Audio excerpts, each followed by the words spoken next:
Well, hi, everyone.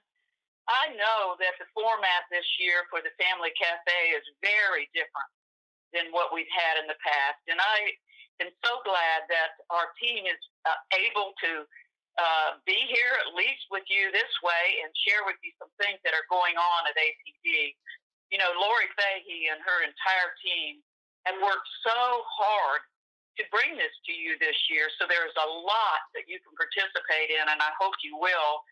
But I really miss seeing you. Miss seeing your sweet, wonderful faces and the questions that you always have that are so good. And you're still going to be able to ask questions and send them in to us because that's the way we can communicate right now. Unfortunately, things are very different now. But it's a new normal, and at least we can talk like this.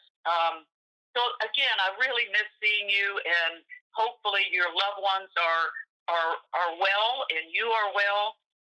This is just a terrible time for everybody with this pandemic that we're all dealing with. And I'm, by the way, speaking to you from home. In fact, all of us are. We're staying home and being very careful, doing the things we're supposed to do. You know, I went out one time, and I wore my mask, I wore my gloves, I stayed away from people, but I saw that a lot of other people were not doing that. And that's one of the things I want to talk to you about today, the responsibility that we all have about staying home. Because, you know, this enemy that we have is invisible. And so this is our job, we must stay home and make sure that we take care of our loved ones and ourselves. You know, I am so proud of the direct care workers, the individuals that go into the group homes, that go into our facilities, that go into homes to provide services. These are our frontline folks. They are our frontline responders. They are heroes. They're wonderful, these providers that are doing this. They wear their masks. They do the things they're supposed to do. They have their temperatures taken. They're absolute heroes, and I thank them from the bottom of my heart for all of the work that they do. You know, all of us are working hard to try to make sure that we can get through this challenge. It is a very difficult time for everyone. So I want to say a big thank you to the providers out there and to the individuals that are helping to keep people safe.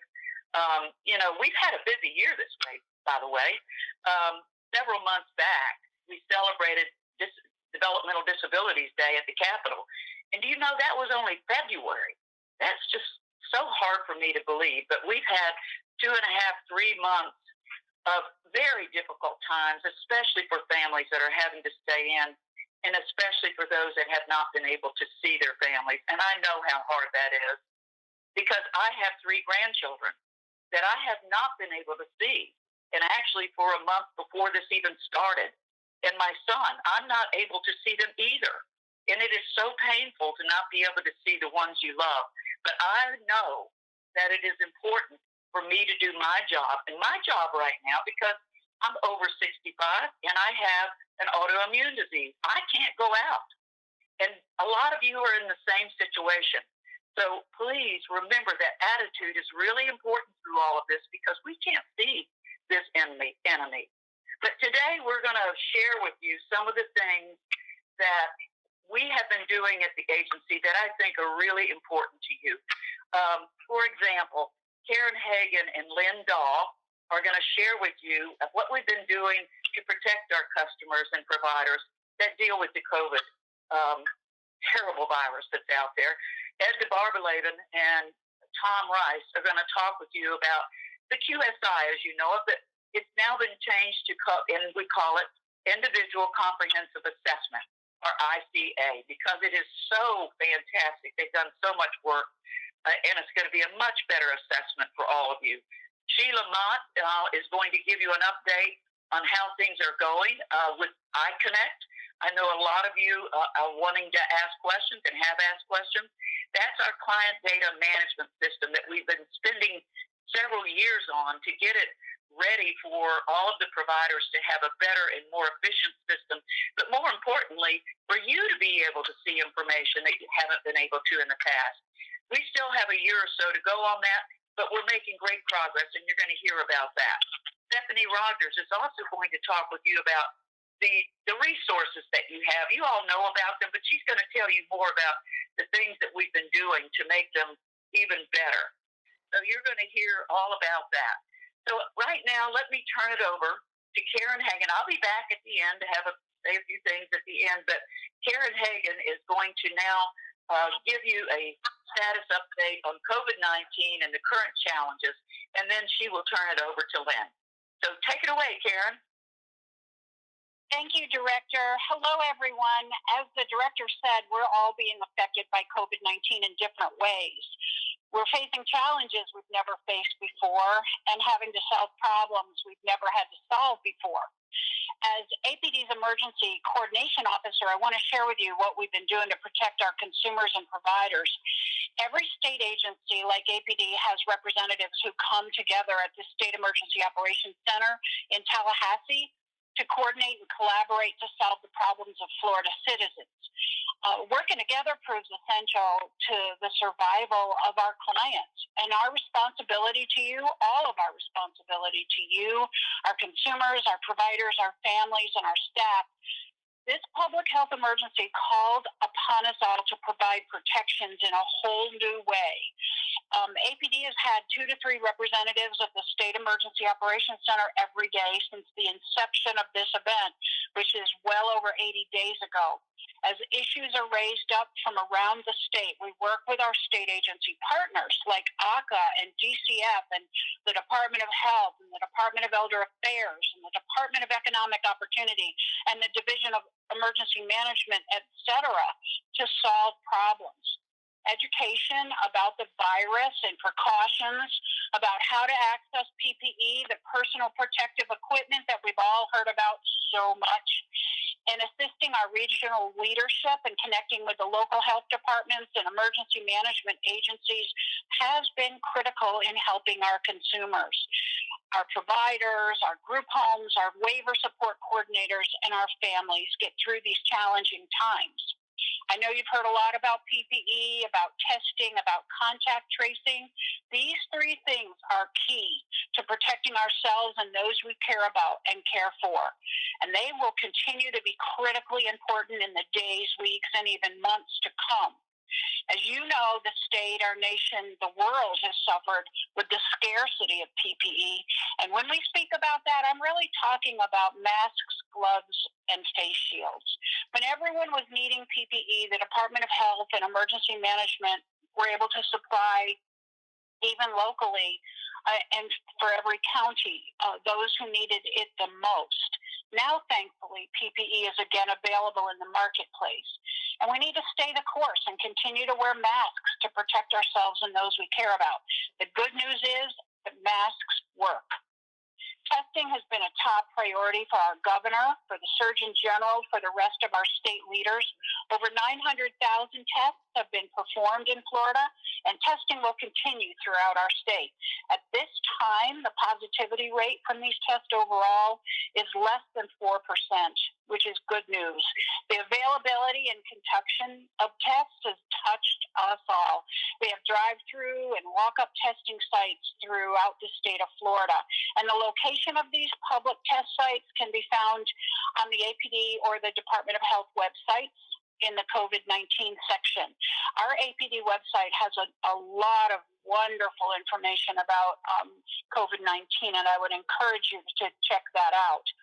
Also, our providers and have been working with our regional operation managers locally throughout the state and with the county health departments to track and test our group home residents. A lot of work has been done in that area. Hand in hand with testing is contact tracing. Our county health departments and their epidemiologists have tried to trace those individuals who have tested positive to know where they've been or traveled to or who they've come in contact with to try to slow down and ultimately stop the spread of COVID-19. We're going to continue to work with our state agency partners as decisions are made on relaxing restrictions. These decisions should be made with careful review of a number of factors. And because the pandemic is affecting communities in different ways, our state and local leaders are regularly monitoring the factors for reopening and adjusting theirs and our plans accordingly.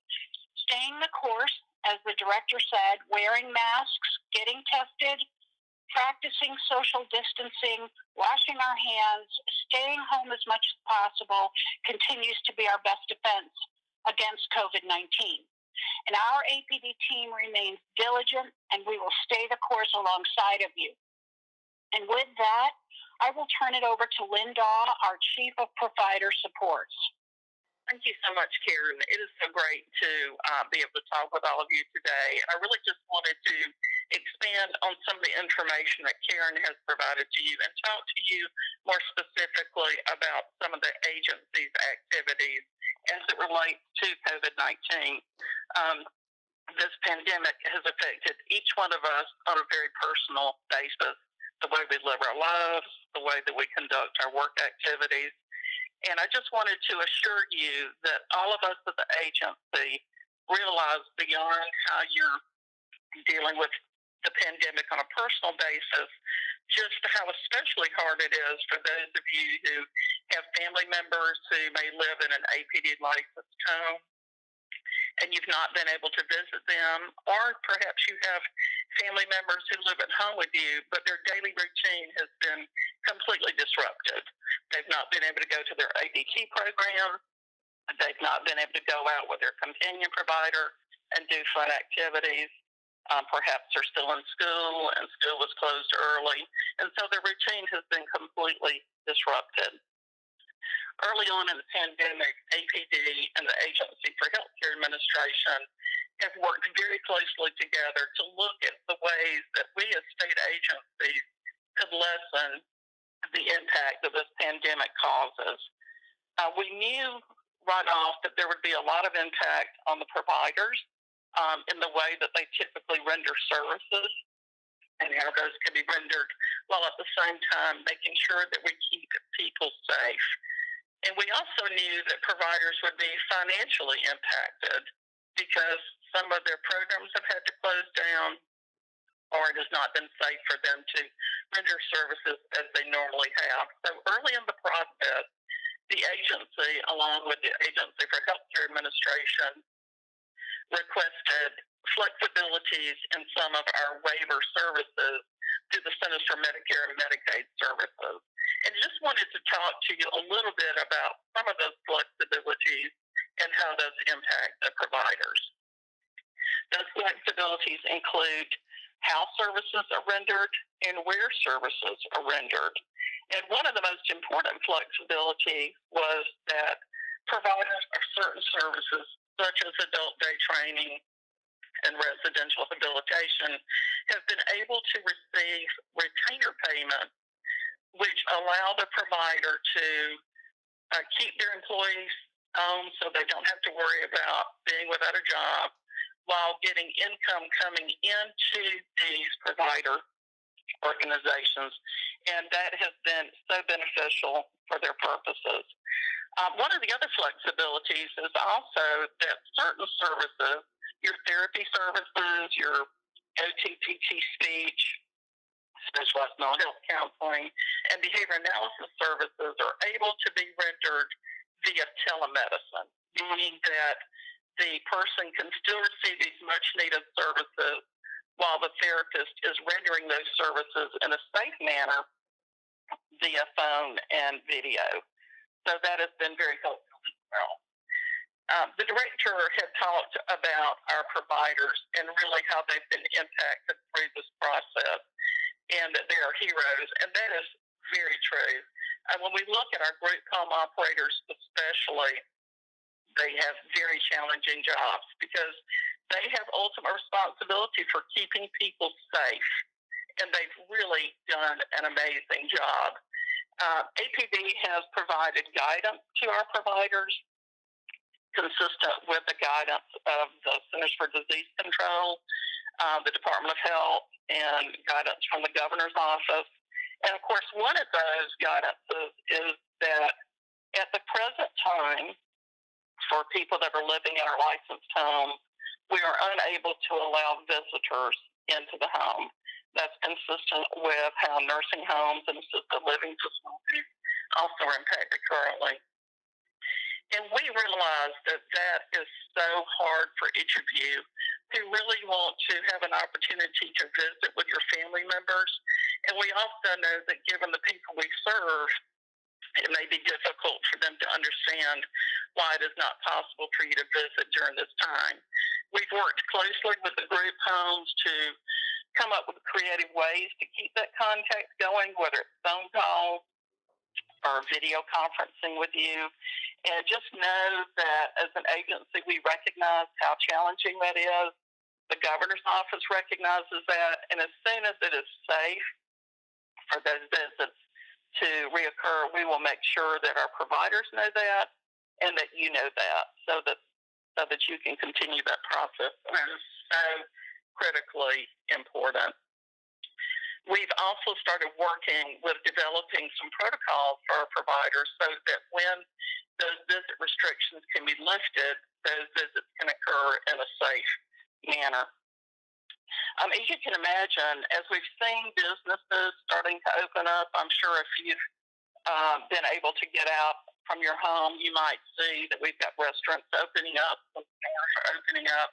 We're starting to get, as you can imagine, a lot of questions from our providers about when it's safe to take people out into community to conduct activities. At this point, based on the governor's phase-in plan, we've instructed providers that right now they really need to limit these outings. When you think about the people that we serve as an agency, many of the folks fall into one of those high-risk categories. It may not be based on age, but it may be based on underlying health conditions. And the governor's recommendations are quite clear that those people that fall into high-risk categories really need to limit their community activities. However, we know that as we continue to see some reduction in the number of new cases, that those opportunities are just around the corner. So as a result, we're working on developing some protocols for our providers so that they can use in keeping people safe and being able to access those activities. And as you can imagine, we're starting to also get quite a few questions from our adult day training providers about when they'll be able to reopen. We have asked each of those closed adult day training programs who are considering reopening to submit their plans for reopening to the region for review. And it will be, of course, critical as these decisions are being made to reopen these settings that the provider is able to ensure the health and safety of people that attend and making sure, for example, that they have proper sanitation protocols, that, as Karen has said, they have proper personal protection equipment for the providers as well as the individuals who attend those programs, that they're able to practice social distancing standards. And one of the things we also need to consider when the adult day training programs are opening up is how people can be safely transported to the program while maintaining proper social distancing. So again, we're working as an agency in developing some protocols and also reviewing those plans from the ADT provider standpoint. We've gotten quite a few questions, as you can imagine. We all have questions about COVID-19. And as an agency, we have included the questions that we're getting as well as the answers on our website. And we just encourage you, when you have an opportunity, to go to our website, and we have a specific section on COVID-19, and there you can find those frequently asked questions and the answers that we've given. Again, we just appreciate all that you do and your patience as we navigate through these uncharted waters, which are COVID-19. So thank you for allowing us to be with you today. Thank you, Karen and Lynn. very, very important message, and I hope all of you have learned something. I know there's a lot going on out there, and I know you have a lot of questions, and we do encourage you to send those questions to us. But right now, thank you again, Karen and Lynn.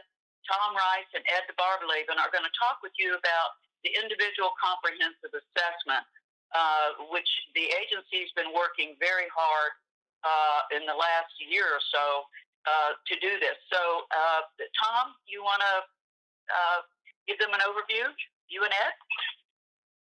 Certainly. We're very excited to talk about rolling out our new client needs assessment called the Individual Comprehensive Assessment, as Director Palmer said, or the ICA. It will be replacing our current needs assessment, which is the QSI, or Questionnaire for Situational Information. Now, why are we doing this? Some people might ask. What's wrong with the QSI? Well, nothing is wrong with the QSI, the current needs assessment. It's actually a very good needs assessment tool. It's just with any client needs assessment, it's important over time to pay attention to the results and listen to the feedback from the people who are not only administering the needs assessment tool, but also, more importantly, the people, the clients and families who are being assessed.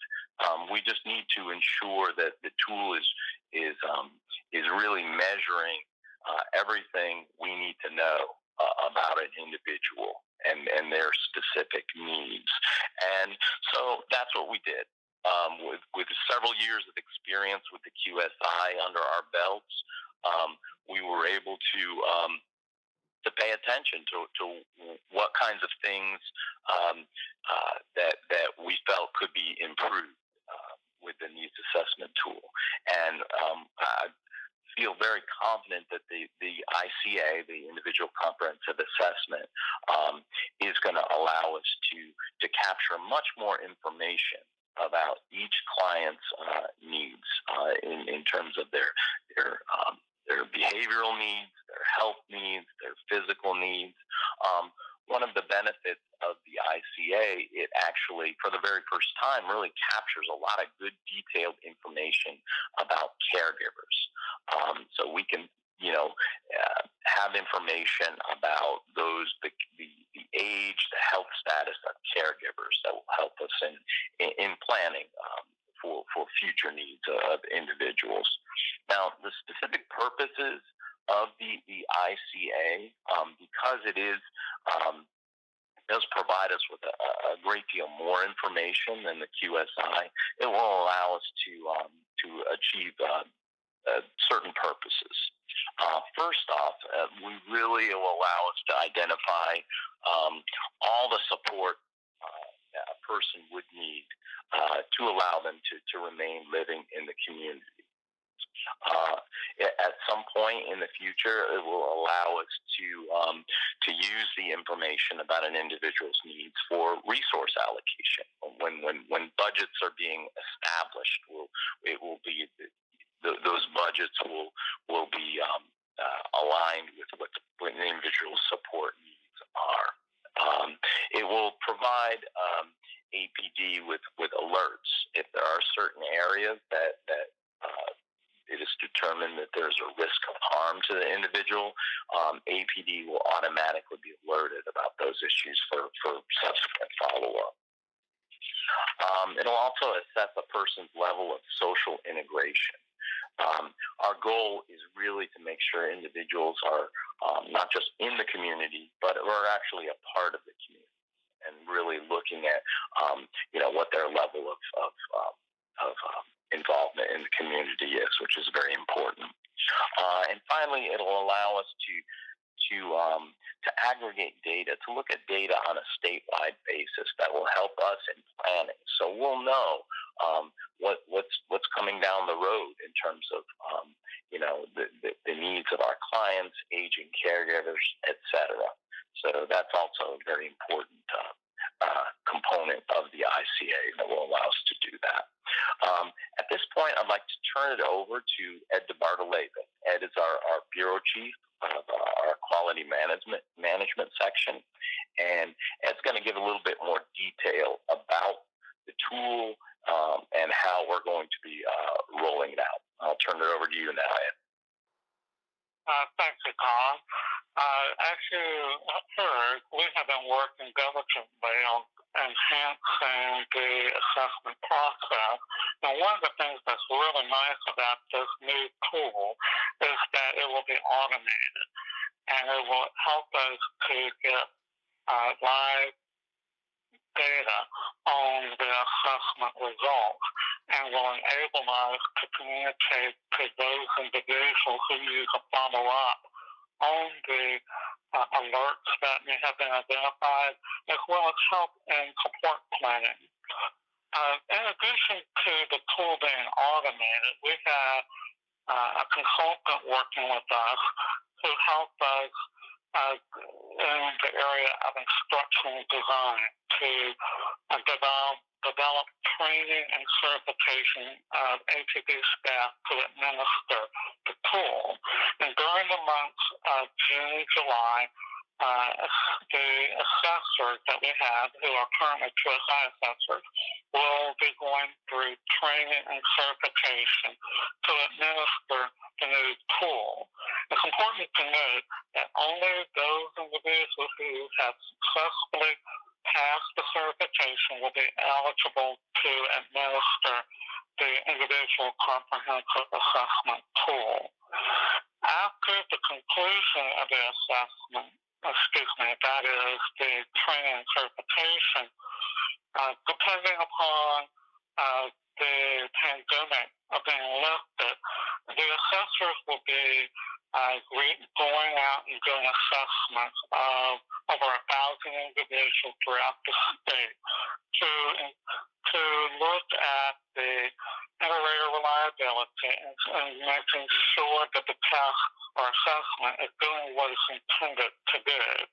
And so individuals, many of whom will be you who are listening today, will be contacted to see about participating in the assessment process. Based upon the conclusion of the assessment process, which we hope will be to conclude by the end of the fall, again, depending upon the lifting of the pandemic, that is the COVID-19 virus, and enabling us to come and visit the people, we will be compiling the data results and then forwarding it over to Florida State University to conduct the reliability and validity study. They will be looking to make sure that all of the questions are meeting the expected needs to better help us to better serve you. At the conclusion of the reliability validity study, we will be getting a report rundown, as well as looking at the results of the feedback we get from assessors and you to find out if the tool is meeting your expectations. That will lead to further review in that we will be looking at resource allocation methodology, depending upon the results of the successful study of the assessment tool.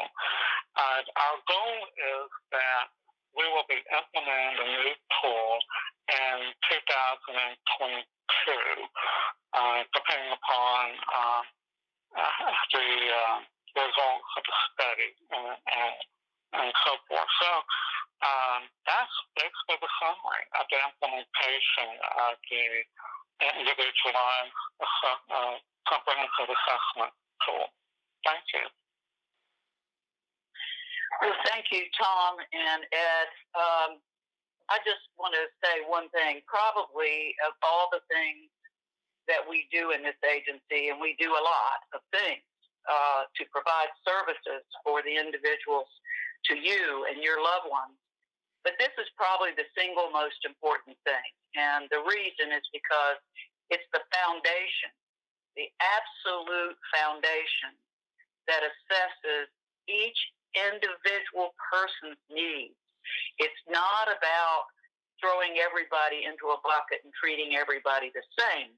No, this is an individual assessment so that and it's much more sophisticated than it was. Of course, it was the QSI was a very good assessment, but this is absolutely going to be statistically valid, and it will really go into detail about what is the individual's need, what is going on in their life right now, what's going on in their family's life right now, so that we can make sure that what we're getting you is what you need. So thank you so much, Tom and Ed, and a special shout out to Ed and the team that he's put together, these consultants, just done a phenomenal job on this. So thank you so much, Tom and Ed. Now let's turn to Sheila, who is another individual that has done just heroic work on iConnect. Sheila is the one that's leading the charge on all of our training. Lisa Robertson has taken the lead along with our IT, Sharon, to make sure that we're working with our consultants to get this very, very important system in place, which, by the way, this system is a system that not only will help providers and authorizations immediately for services for people, but down the line, it's also going to be a vehicle for you to be able to find out more about what's going on in your life or what's going on in your loved one's life as far as services are concerned. So, Sheila, let me turn it over to you to talk a little bit more about that. Thank you, Director Palmer, and hello to everyone. It has been an exciting year for the APD iConnect team, and we really look forward to this opportunity to come and speak to you every year and just bring you up to date on what's been happening behind the scenes.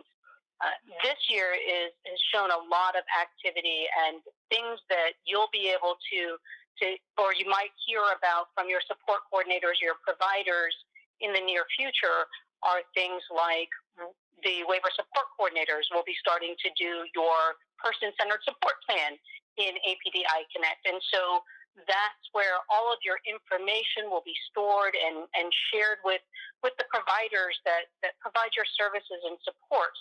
So that's one of the biggest exciting benefits to the APD iConnect system to you as consumers and family members of consumers is that for the first time in the history of this agency, our support coordinators and providers and our APD staff will be able to share one system and improve the overall communication as people work together with you to coordinate your services and supports.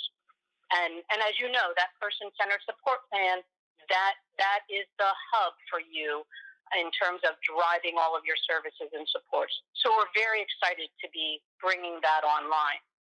Our other really big milestone this year is that we are starting to do our training for providers. And as you know from other years when we've talked together about the implementation schedule, it is a staggered implementation or a rolling implementation schedule where not all of the providers will start using APD iConnect at the same time, but rather it will be based upon services or procedure codes you might hear people reference.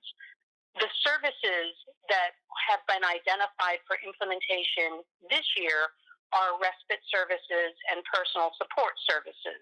So your providers of those two services are already starting to receive their training for APD iConnect and how to use the system and how to communicate with your waiver support coordinator.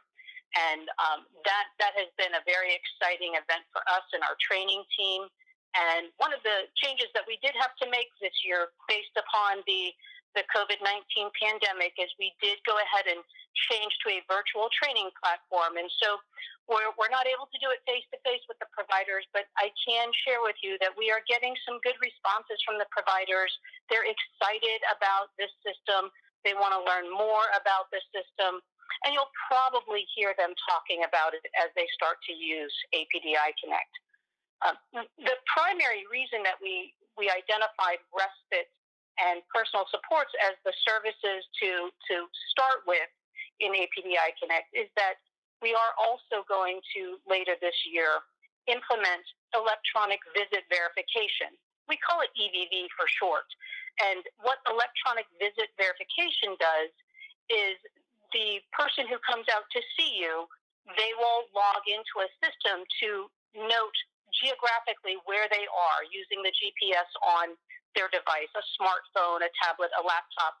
But it is in response to a federal mandate with the 21st Century Cures Act to ensure that certain services intended to be delivered in the consumer's home are being delivered in the consumer's home, and to help reduce any kind of occurrence of fraud or those kinds of things.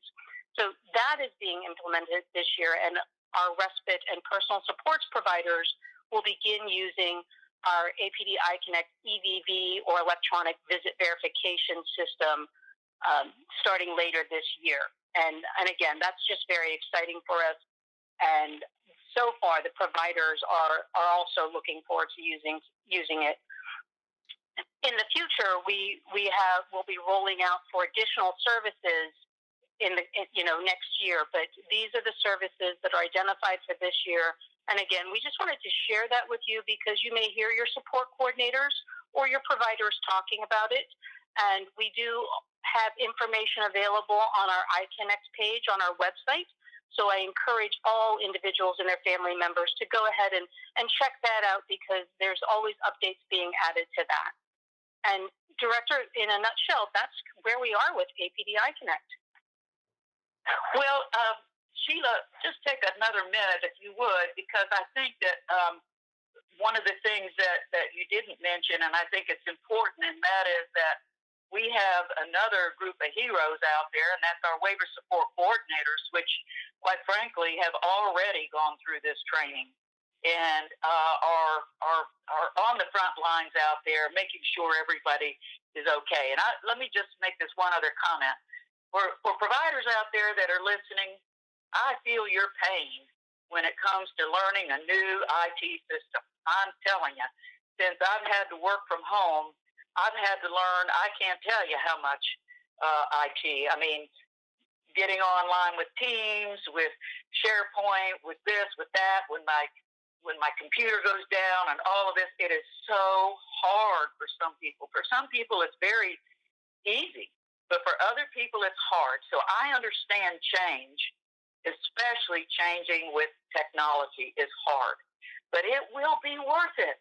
It will be worth it in the long run. We will have an incredible system that will provide not just communication, as Sheila pointed out, but absolute, accurate data, accurate information that's going back and forth so we can make sure that we're giving you and the providers all that they need, the tools they need to be the best they can be in the services they're providing you.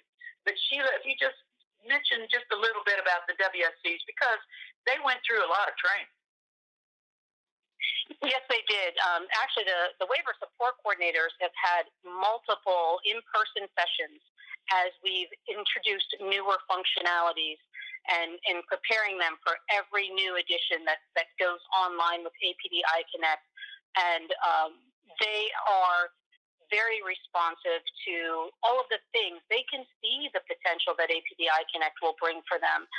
And one of the other things that will be happening this year, and our waiver support coordinators are going to be leading that charge, is we are in the process of transitioning the cost planning system from the iBudget system to the APD iConnect system. Again, integrating everything into one place. And that will help them better be able to coordinate those services with the goals and the needs identified in that person-centered support plan.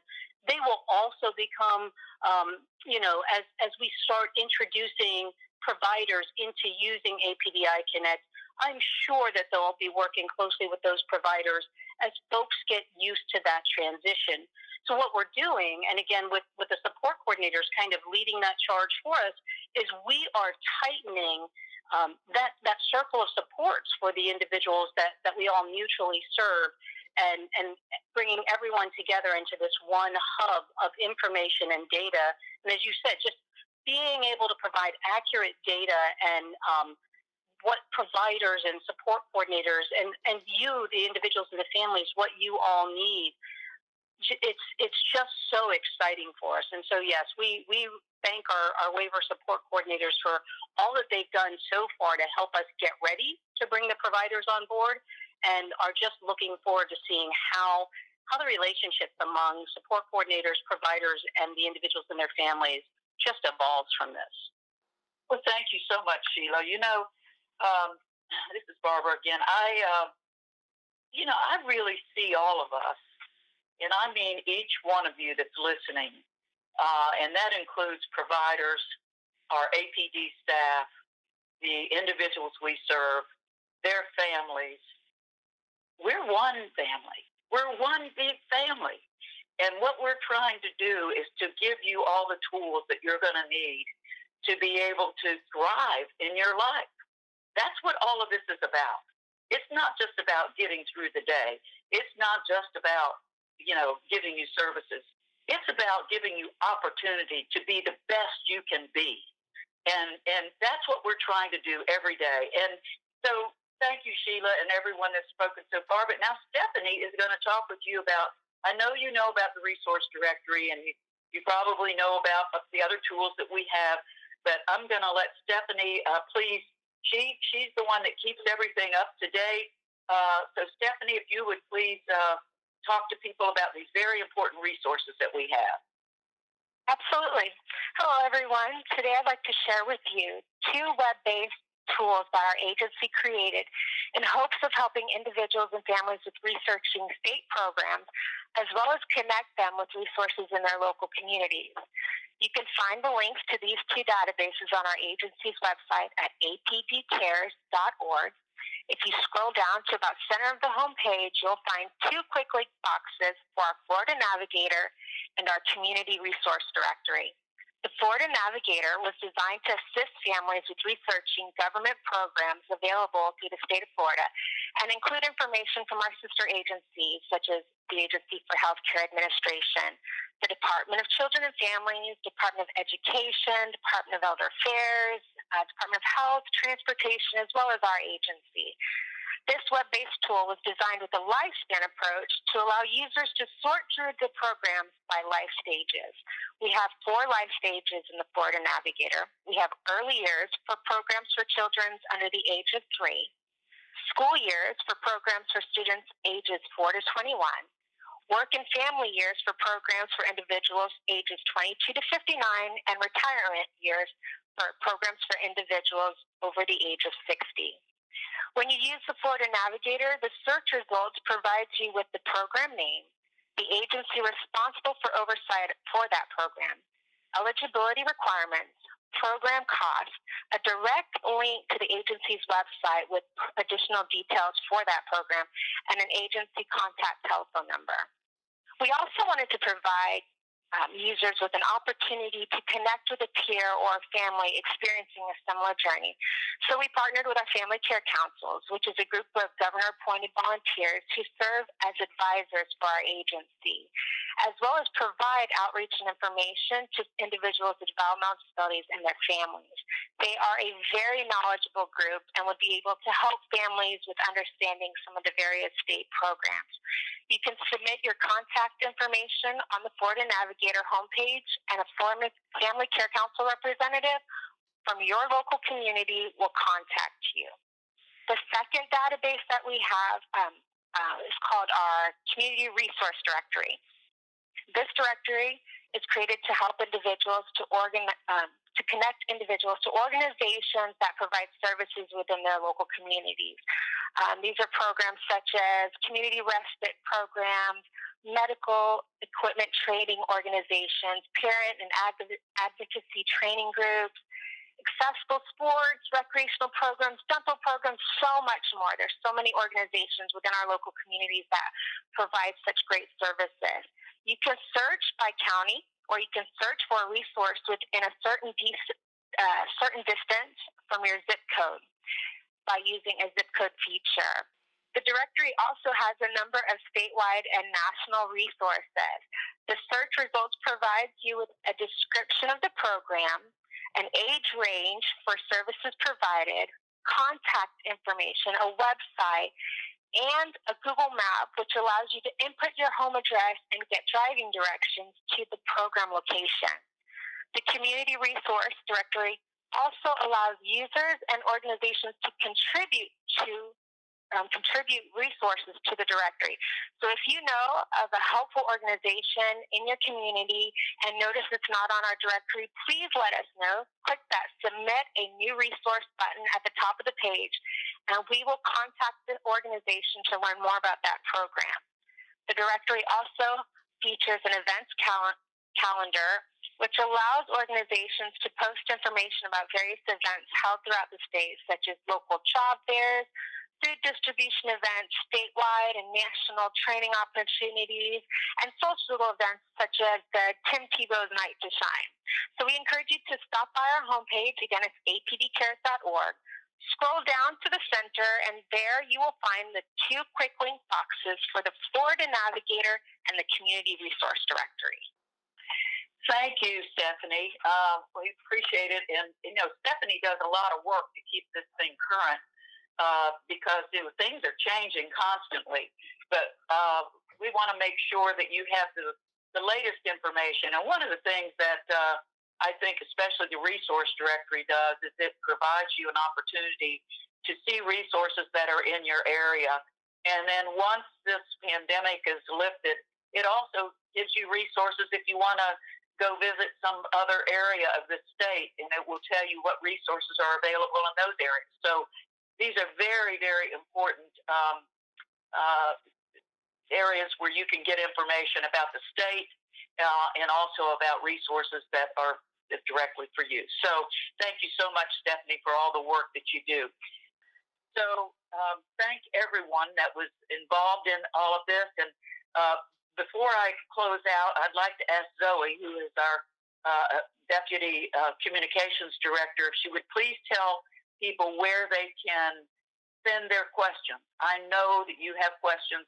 When we do this in person, you guys have lots of questions.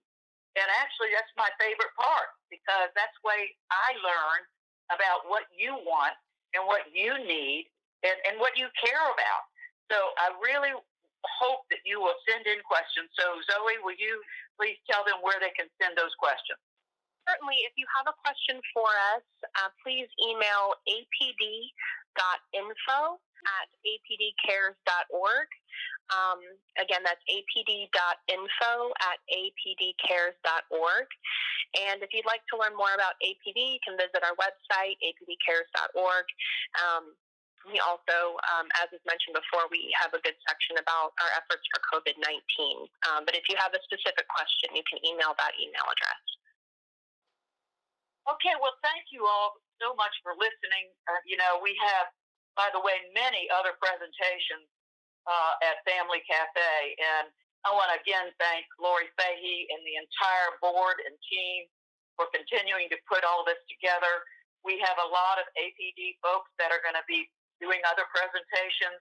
We have one on CDC Plus, iConnect, more in-depth information about iConnect, zero tolerance, employment, disaster preparedness, and recovery. There's just many, many things. And that's just the APD stuff. There's going to be a lot of other entertainment, a lot of wonderful things that I hope that you all will tune into for Family Cafe. And again, thank you, Lori Fahey and team for doing this because we miss being together, but at least this is the second best thing. So thank you all so much. And let me just say a couple of things. One is that it's really important that we all, and by we, I mean me too. I'm in the same boat with you, okay? It's hard. It's very, very hard to stay in. But you know, through this pandemic, this virus is invisible. We've heard that. We've heard the fact that we have an invisible enemy. And I'd like for you to visualize this, if you would. You know, out in the world, let's pretend we could see it. Let's pretend we could see that virus. And it's out there. And it's connected with some people, and it's not connected with others. But the thing is, right now, we don't know who it's connected to. But it's important that all of us in this process understand what our individual jobs are. If you are someone that is a first responder, your job is to go out in the world to help keep people safe. If you're a direct care worker, and you're going into one of our facilities or into our group home or even into somebody's home, your job is to make sure you have all of the protective equipment, not just to protect the other people you're serving, but to protect yourself. Because if you get it, then the next person you go to could get it. You don't know where this little virus is hanging on. Where is it? But you can be carrying it with you wherever you go. And so that's their job. The rest of us, our job is to stay home, stay in until we have a vaccine or until we have something that can protect us. This is the reason why we say no visitation. It's not because we're trying to be mean.